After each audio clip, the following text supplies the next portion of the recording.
Welcome student. Good morning. We are now going to study the fourth gas law. That is the Avogadro's law. The name of the scientist Avogadro's, who in 1811 the Italian scientist Amedeo Avogadro combined Dalton's atomic theory with the Gay-Lussac law of combining volume. We already learned the Dalton's atomic theory in chapter number 1. To put forth what is known as the Avogadro's law. Now Avogadro studied on the Dalton's atomic theory and Gay-Lussac law, and he put forth a new law, and this law is known as the Avogadro's law. Now what is the statement of this Avogadro law? Now see here, very simple law. Now statement is the equal volume of all the gases. If we take equal volume of, suppose three gases, chlorine, bromine and hydrogen, or you can take chlorine, nitrogen and hydrogen. If we take the equal volume means 1 liter hydrogen, 1 liter chlorine and 1 liter nitrogen, then what is there? The equal volume of all the gases at the same temperature and pressure conditions. If we take the 3 or more than 3 equal volume of different gases, but at that time temperature and pressure conditions must be same, then what happen? Then they contain equal number of molecules into them. Number of molecules. Now we know that in 1 mole of any gas there is at STP 6.022 into 10 raised to 23 number of molecules, and we call that number as the Avogadro number. So here also, what is the statement? The equal volume of all the gases at the same conditions of temperature and pressure contain equal number of molecules. Now this is the statement. For example, if we take the 1 liter hydrogen, 1 liter chlorine and 1 liter nitrogen, and at that time the temperature and pressure conditions are equal, then if we count the number of molecules into that 1 liter, all the 3 gases at the same temperature and pressure, then their number of molecules are also equal. Though the gases are different, remember that. Though their molecular weights are different, still at equal temperature and pressure or same conditions of temperature and pressure, all these 3 gases contain equal number of molecules. Now that is the Avogadro's law. Now what here again? This means that at a fixed temperature and pressure, the volume of the gas depends upon the number of molecules. If the temperature and pressure conditions are same, then the volume is directly proportional to number of molecules. That is, depends upon number of molecules of the gas. And number of molecules of the gas is nothing but the amount of gas. So the Avogadro law is also known as volume and amount of gas relationship. The number of molecules means amount of gas. Again, Avogadro law can be expressed mathematically. I told you before few minutes that the volume of the gas at the same temperature of pressure and same conditions of pressure and temperature contains the or the volume depends upon the number of molecules. So number of molecules means number of molecules, if we take, that is the Avogadro's number of molecules, that equals the 1 mole. Therefore mathematically Avogadro law is proportional to n. Now here n is the number of moles of gas. Remember, n is the number of moles of gas, and we know that the 1 mole of gas contain 6.022 into 10 raised to 23 molecules. So volume is directly proportional to number of moles. If we give this equation in proportionality, then what it becomes? V is equal to K4 into N. Now K4 is the proportionality constant, as it is the fourth law. So we take the constant as K4. So V is equal to K4 into N. Again, V divided by N is equal to K4, that is the constant. That means the ratio of volume and number of moles is always constant. And 1 mole, we know that in the first chapter, that 1 mole of any gas at STP occupies the 22.414 liters per moles volume. How many volume? 1 mole of any gas contained at STP. STP means standard temperature and pressure. So 1 mole of any gas at STP occupies 22.414 liters moles of the volume. 22.414 liters per mole volume of that gas. That means what? This is the volume of the gas in the 1 mole. So this gas, and 1 mole is nothing but the molar mass of that gas, and therefore this volume 22.414 liters per mole volume is known as the molar volume. Remember that this is known as the molar volume or gram molar volume. 22.414 liters per mole is also known as the molar volume. Now see here again, and the molar volume is 22.414 liters, which contain, the molar volume contain 6.022 into 10 raised to 23 molecules of any gas. We know that, and it is the Avogadro number, and it is denoted as N, capital N, A. So molar volume 22.414 liter contains 6.022 into 10 raised to 23 molecules of any gas, that is the Na.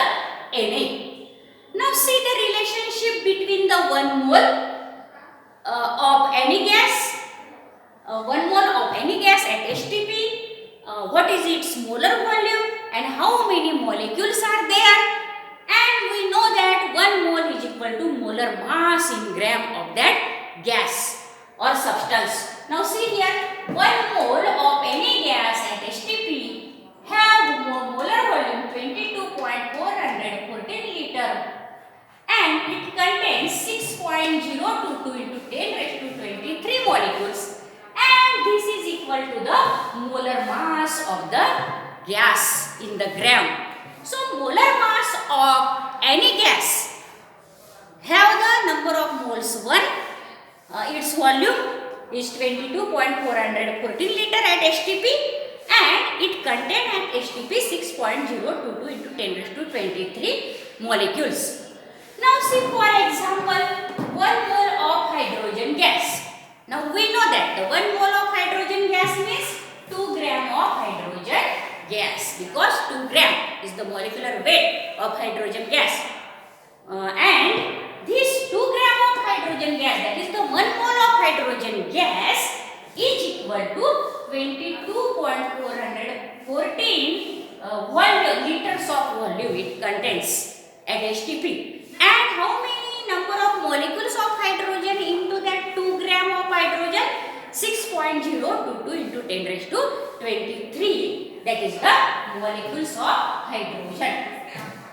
Now these are the not minus, this is the 23, 10 raised to 23 molecules of hydrogen. Remember that this relationship. Now let us study the relationship between the molar mass of the gas and density of the gas. Now we know that in chapter number 1st we calculate how number of moles. How we calculate? That is the given mass of that substance divided by molar mass of of that substance. Number of moles is equal to mass in gram of that substance divided by molar mass of that substance. So number of moles n is equal to m divided by capital M. Now here small m is mass of the gas in the gram or kilogram also, and this capital M means molar mass of that gas, and n are the number of moles of that gas. Now we know that from this equation x, V is equal to K4 into N. Now this N, substitute the value of N in this equation x here. This is the value of N, M divided by capital M. So this that is volume V here. In equation x, we are substituting the value of this N in this x equation. So V is equal to K4 into N, but N is equal to M divided by M, and therefore V is equal to K4 M divided by capital M. Again,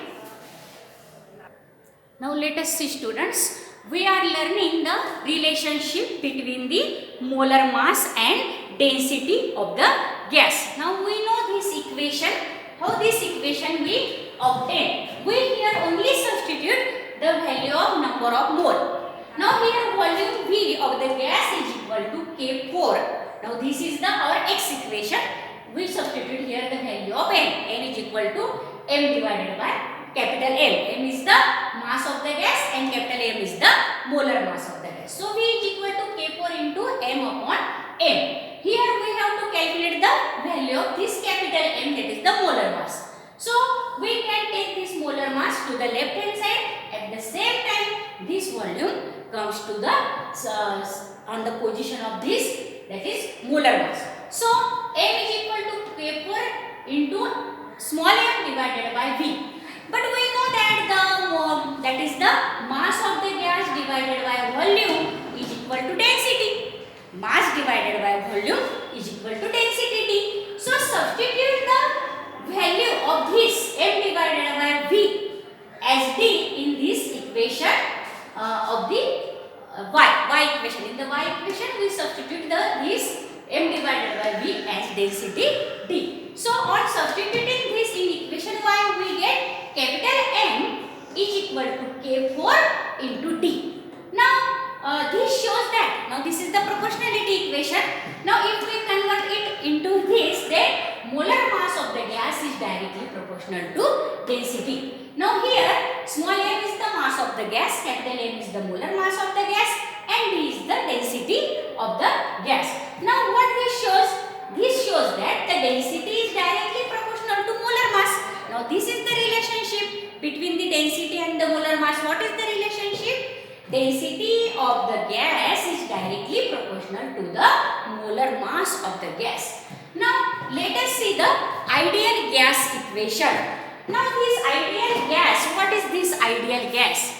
Now actually this is the ideal gas is the hypothetical or imaginary gas. It is not practically exist in the nature. But remember, students, all real gases that are chlorine, nitrogen, oxygen, hydrogen, etc., they behave as the ideal gas under some specific conditions. Now, what is this gas, ideal gas? Scientists suppose that the real gases behaves as the ideal gases under certain specific conditions. Now, a gas which follows strictly all the three gas laws. That three gas laws are the Boyle's law, Charles law, and Avogadro law. So, a gas which follows strictly all these three laws. We know these three laws. In Boyle's law, pressure is inversely proportional to the volume at constant temperature. In Charles law, volume is directly proportional to the absolute temperature at constant pressure, and Avogadro law is volume is directly proportional to the number of moles of the gas at H2T. Now all these three gas laws can be followed by the ideal gas. So a gas which follows strictly all the three gas laws, Boyle's law, Charles law, and Avogadro law, is called as the ideal gas. Practically, ideal gas does not exist, but under specific condition, the real gases or real gases show ideal behavior. And the three gas laws, when combined mathematically, when combine all these three laws, Boyle's law, Charles law and Avogadro law, mathematically when combined, then we obtain the equation, and that equation is called as the ideal gas equation. Now how the ideal gas equation is obtained? Let us see. Now our first law is Boyle's law, that is volume is inversely proportional to pressure of the gas at constant temperature and number of moles. Now this is the Boyle's law, the first law. The second law is the Charles law. Here, volume of the given mass of the gas is directly proportional to the absolute temperature at constant pressure. And third law is the Avogadro law. Here, volume is directly proportional to the number of moles at the constant temperature and pressure.